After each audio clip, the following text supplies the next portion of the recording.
starting, as always, with the key messages from the forecast. First, the EU economy resumed moderate growth in an increasingly challenging context. After returning to growth in the first quarter of 24, the EU economy continued to expand in the second and third quarters at a steady but still subdued pace. Real GDP growth is expected to reach 0.9% this year, before peaking to 1.5 next year and 1.8 in 26. In the euro area, growth is expected at 0.8 this year, 1.3 next year, and 1.6 in 26. Second, the service inflation is set to drive the disinflation process ahead. Headline inflation in the EU continued to decline over the last quarters, despite, as you know, an uptick in October. It is expected to average 2.6 this year and is gradually to reach 2% in 26. Third, the labour market held up well in the first half of 24 and is expected to remain strong despite some cooling. Fourth, government deficits are set to narrow, but debt ratios edge up again, reversing the fast declining trend observed in the past 3 years. And fifth, downside risks and uncertainty have increased. We always say this in our forecast, but this time it's particularly true, of course. In the first half of 24, household consumption grew only modestly, despite gradual improvement in disposable income. A still high cost of living and rising economic uncertainty pushed households to save an increasing share of their income. In the second quarter of this year, the household saving rate stood at 14.8, above expectations, and more than 3 percentage points above the pre-pandemic long-term average in savings. At the same time, investment clearly disappointed, with a deep and broad-based contraction across most member states and asset categories in the first half of 24. In the third quarter, consumption is estimated to have gained strength. Investments, on the other hand, further contracted and set to broadly stagnate in the final quarter of the year. On the positive side, net external demand contributed again positively to growth. Over the next 2 years, the restraint to consumption is set to loosen further as the purchasing power of wages continues gradually to recover. Investment is expected to pick up on the back of strong corporate balance sheets, recovering profits, improving credit conditions, and also the impulse of the Recovery and Resilience Facility. Energy prices. The European TTF gas prices are expected to be higher than assumed in the previous forecast in both 24 and 25, while wholesale prices of electricity are projected slightly higher in 24, but lower in 25. Meanwhile, oil prices have declined since spring, weighed down by weak demand from China, with futures indicating further declines. Concerns over OPEC Plus production cuts and the intensification of the conflict in the Middle East have driven recent volatility in Brent oil prices. Still, their gradual decline over the summer has put annual average futures oil prices on a downward path over the forecast horizon. Importantly, so prices of both gas and electricity are expected to decline in 26 from their 25 levels. And financial conditions in the EU appear looser than in spring. In October, the ECB cut its policy rate for the third time since the beginning of the loosening cycle in May. At the cut-off date of this forecast, which was end of October, markets expected the euro area deposit facility rate to decline to below 3% by the end of the year and to around 2% by the end of 25, and to stabilize around that level in 26. As a result, financing costs for firms and households have moderately decreased over the last few months. Meanwhile, net lending is expanding again, but it remains weak. Credit demand is resuming, particularly for housing loans, and credit standards are easing, though only for mortgages so far. For enterprises, credit standards remain tight, but recent ECB data anticipates a turnaround in credit flows. The labour market. Our economy generated jobs for a further 750,000 workers in the first half of the year. This brings the number of new employed persons since the start of the pandemic to 8 million, which is remarkable, not frequently mentioned, but remarkable. 8 million since the start of the pandemic. However, the pace of employment growth is set to gradually slow. Following a contraction in 23, productivity is set to stagnate this year, and it is then expected to post a cyclical rebound in 25 and gain strength in 26. And we know how important it is to lift our productivity to improve our competitiveness. The unemployment rate is projected to edge further down, reaching a historic low of 5.9 in the EU and 6.3 in the euro area in 2026. Let me recall that 5 years ago, just before the pandemic, the unemployment rate was almost 1 percentage point higher, and 10 years ago, unemployment was at double digits, around 11% in the Union. After the peak of 6.1 reached in 23, wage growth in the EU is still expected at 4.9 in 2024. It is then set to slow down markedly to 3.5 and 3% in 26. This is the wage growth. It will, so the growth will decrease, but still it will be sufficiently above inflation to allow, finally, a full recovery of real wages by next year in the EU and the following year in the euro area. So purchasing power that was lost will be recovered next year in the euro area and in 26 in the EU. As usual, a few words on the largest economies. Activity in Germany is expected to decline by 0.1% in 24, and this, as you know, is the second year in a row with negative growth after minus 0.3 in 23. High uncertainty has been weighing on consumption and investment. The trade outlook has been weak, reflecting weakness in global demand for industrial goods. Over the coming years, domestic demand is set to pick up, driven by increasing real wages, while competitiveness in the energy-intensive industries remains burdened by high energy costs. Real GDP is expected to rebound by 0.7% in 25 and grow by 1.3 in 26. In France, growth is set to remain resilient this year. It is forecast to slightly decrease next year as RRF spending partially compensates for fiscal adjustment.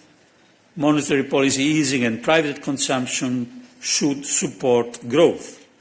GDP is expected to grow 1.1 this year, 0.8 in 25 and 1.4 in 26.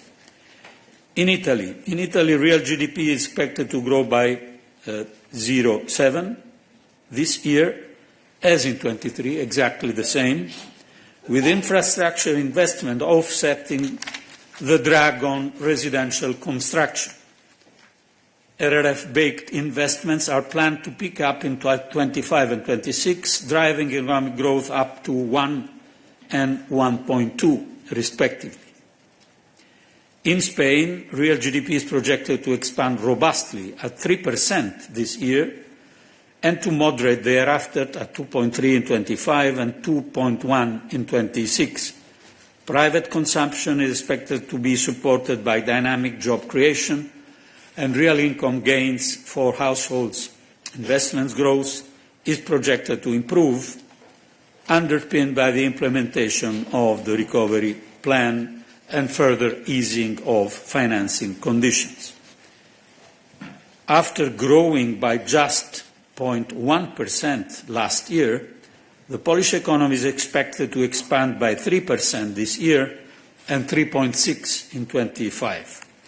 Private consumption is said to be the main growth driver in Poland, alongside robust investment, including funded by the EU. Lastly, looking at the new candidate countries, a few words on Ukraine. Ukraine's economy remains remarkably resilient despite ongoing attacks against critical infrastructure, in particular energy infrastructure.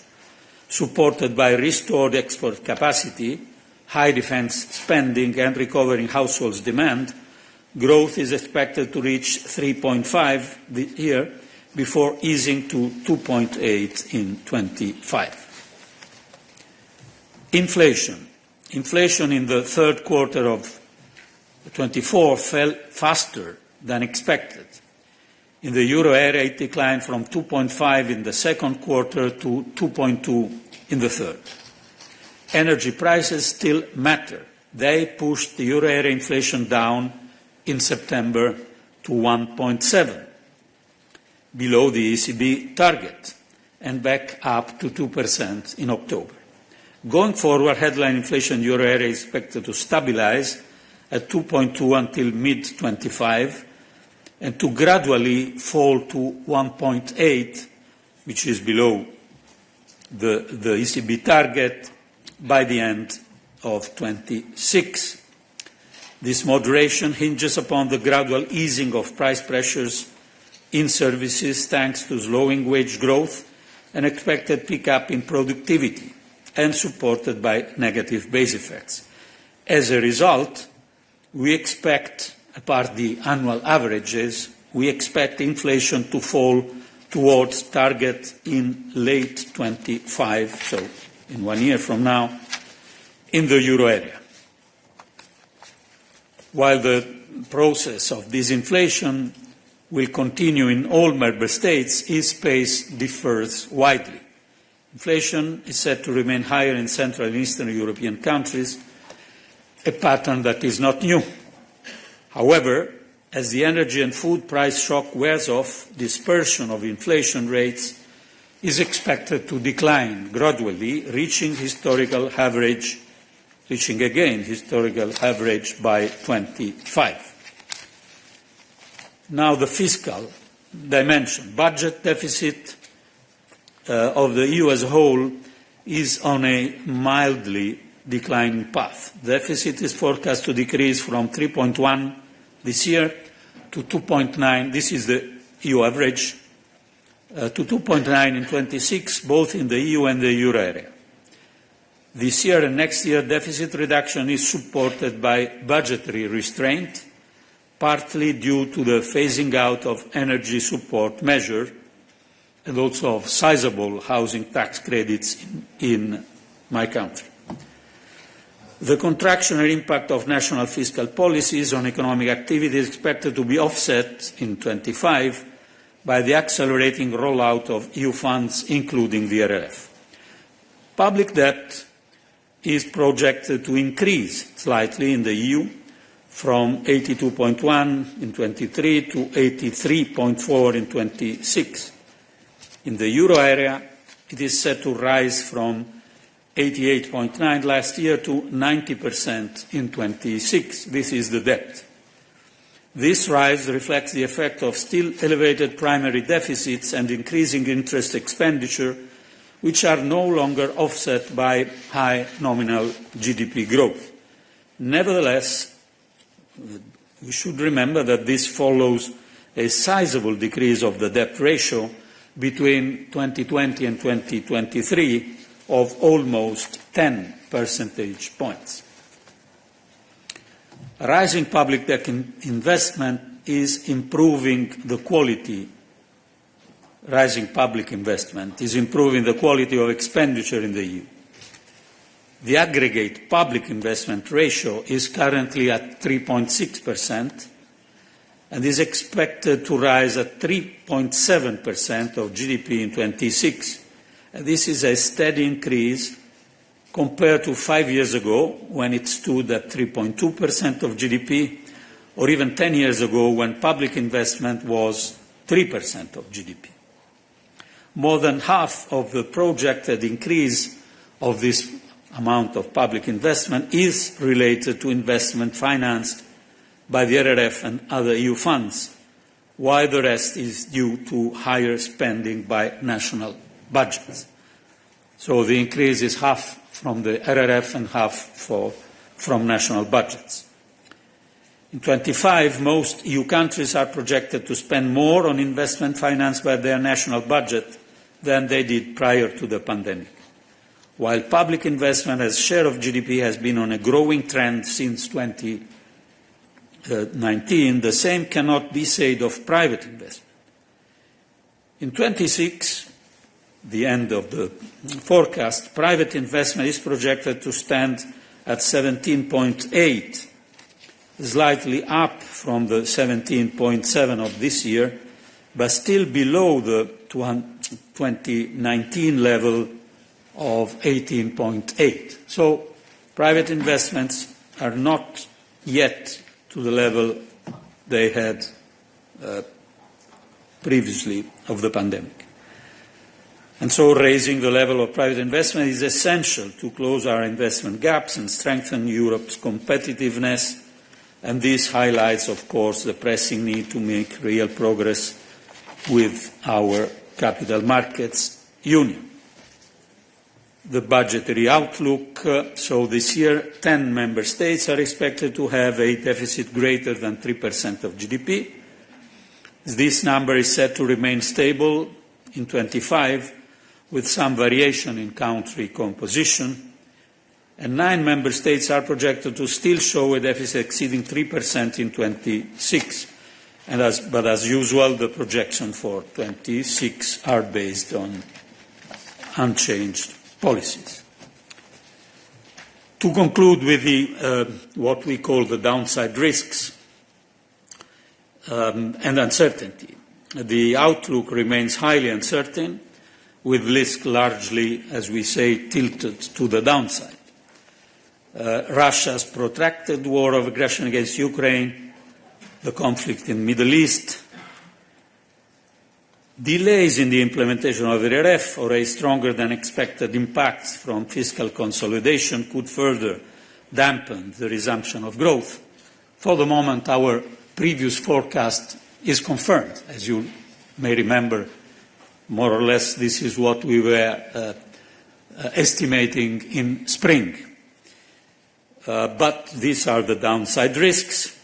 And at the same time, if inflation were to fall faster than expected, monetary policy could turn out more accommodative.